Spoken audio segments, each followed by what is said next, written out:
Okay, hello students. நம்ம இந்த வீடியோல வந்து 6வது எம்சிக்யூ தொடர்பான வினாவுக்கான விளக்கங்களை பார்க்கலாம். ரைட், இப்படி நான் ஒவ்வொரு வீடியோக்கும் தேவையான விளக்கங்களை போட வேண்டுமாக இருந்தால் உங்களுடைய சப்போர்ட் வந்து கட்டாயமாக தேவை. ஸோ நீங்க முடிந்த அளவு என்னுடைய வீடியோவுக்கு வந்து சப்ஸ்கிரைப் பண்ணி கொள்ளுங்க. Right, okay.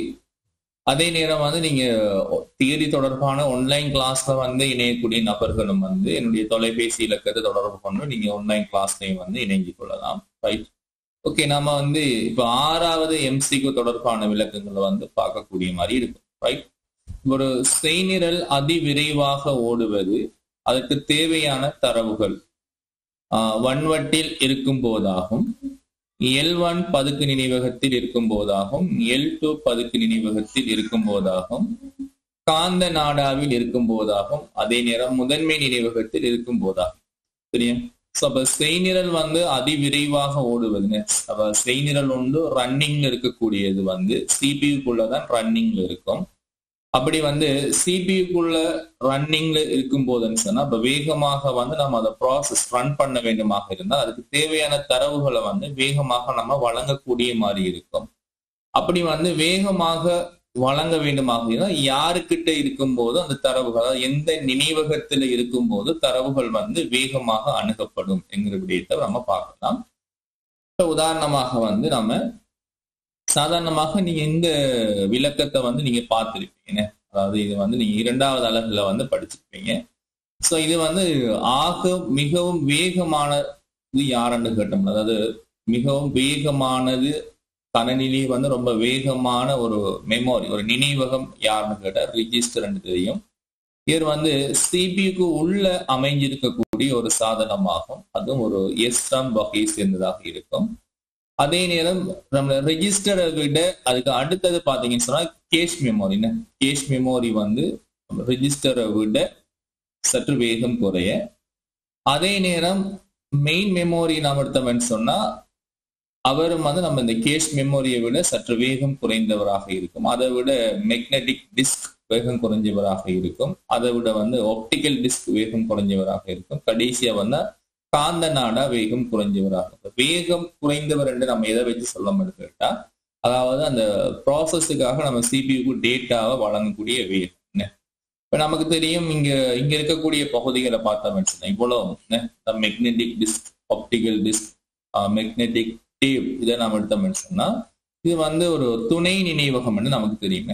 துணை நினைவகம் தெரியும். ஏன்னு சொன்னா துணை நினைவகம் தரவுகளை நிரந்தரமாக சேமிச்சு வைக்கிறதுக்காக பயன்படுத்தப்படக்கூடியது. ரைட், இப்போ மேக்னெட்டிக் டிஸ்க், அது ஆப்டிக்கல் டிஸ்க், அதே மாதிரி மேக்னெட்டிக் டேப் எடுத்தோம்னு சொன்னா அதெல்லாம் வந்து ஒரு மெக்கானிக்கல் பார்ட்ஸ், அதாவது சுழன்று வேலை செய்யக்கூடிய மாதிரி இருக்கும்.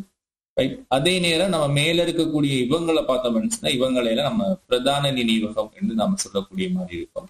அதாவது சிபியோட நேரடியாக தொடர்பு கொள்ளக்கூடிய நபர்கள் தான் இவங்க பிரதான நினைவகம்னு சொல்லுவோம்.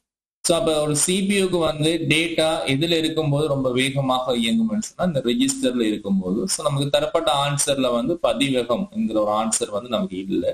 இப்போ பதிவகத்துக்கு அடுத்தது வந்து யாருக்கிட்ட இருந்து சிபியூ தரவுகள் பெற்றுக்கொள்ள வேண்டுமா இருந்தால் கேஷ் மெமோரி கிட்ட இருந்து தரவுகளை பெற்றுக்கொள்ளக்கூடிய மாதிரி இருக்கும். ஆனா நம்ம வாசிச்சு அந்த வினாவில் பார்த்தோம்னு சொன்னா L1 cash memory, L2 cash மெமோரிங்கிற ஒரு வகைகள் இருக்கு. ஸோ நமக்கு தெரியும் கேஷ் மெமோரி பொறுத்த வரைக்கும் நமக்கு 3 வகையான கேஷ் மெமோரி இருக்கும். அதாவது L1 கேஷ் மெமோரியும் இருக்கும், L2 கேஷ் மெமோரியும் இருக்கும், L3 கேஷ் மெமோரியும் இருக்கும். இதுல வந்து நமக்கு ரொம்ப வேகமானவர் வந்து யாருன்னு கேட்டா இந்த L1 கேஷ் மெமோரி தான் ரொம்பவும் வந்து ஃபாஸ்ட் ஆனதுன்னு சொல்லுவோம். காரணம் என்னன்னு சொன்னா L1 கேஷ் மெமோரிங்கிறது வந்து சிபிக்கு உள்ள வந்து அமைந்து காணப்படக்கூடிய மாதிரி இருக்கும். அதே நேரம் L3 கேஷ் மெமோரிங்கிறவர் தான் இந்த 3 கேஷ் மெமோரி, இந்த லெவல் 1, லெவல் 2, லெவல் 3ல வந்து இந்த லெவல் 3ங்கிறவர் வந்து வேகம் குறைஞ்சவராக இருக்கும். இவர் வந்து சிபியூக்கு வெளியே ஒரு மதர் போர்ட்ல, சிபியூக்கு வெளியே மதர் போர்ட்ல வந்து இருக்கக்கூடிய மாதிரி இருக்கும். அப்ப இந்த L2 கேஷ் மெமோரி எங்க இருப்பாருன்னு சொன்னா சில கணனிகள்ல வந்து சிபியூக்குள் இருக்கக்கூடிய மாதிரி இருப்பாரு, சில கணனிகள்ல வந்து சிபியூக்கு வெளியே இருக்கக்கூடிய மாதிரி இருப்பாரு. ஸோ அப்ப நம்ம சிபிக்கு வெளியே தான் இருப்பாருன்னு சொல்லி நம்ம கட்டாயமாக கூற முடியாது, சிபிக்கு உள்ளதான் இருப்பாருன்னு சொல்லி கட்டாயமா நம்ம குறிப்பிட முடியாது. அந்த கணனிகளை வந்து இந்த ப்ரொடெக்ட் பண்ணக்கூடியவர்கள் வந்து உற்பத்தி செய்யக்கூடிய நிறுவனங்கள் வந்து ஒன்று சிபியு உள்ள வச்சு ப்ரொடெக்ட் பண்ணலாம், சிபியு வெளியே வச்சு ப்ரொடெக்ட் பண்ணலாம். ஆனா நமக்கு நிச்சயமாக தெரியும் L1 கேஷ் மெமரிங்கிறது சிபியு உள்ள இருக்கும், L3 கேஷ் மெமரிங்கிறது சிபியு வெளியே இருக்கக்கூடிய மாதிரி இருக்கும். ஸோ அப்ப நமக்கு ரொம்ப ஃபாஸ்டா இருக்கிறது யாருன்னு கேட்டா L1 கேஷ் மெமரிங்கிறது ரொம்ப ஃபாஸ்டா இருக்கும். ஸோ இவர்கிட்ட இருக்கும்போது சிபியு தரவுகளை வந்து வேகமாக பெற்றுக்கொள்ளக்கூடிய மாதிரி இருக்கும். ரைட், இப்போ நமக்கு வந்து L1 கேஷ் மெமரி என்று சொல்லக்கூடிய நம்ம ஒரு ஆன்சர் நம்ம தெரிவு செய்தோம்னு சொன்னா ஸோ நம்ம இரண்டாவது ஆன்சரை வந்து நம்ம தெரிவு செய்யக்கூடிய மாதிரி இருக்கும். ரைட்,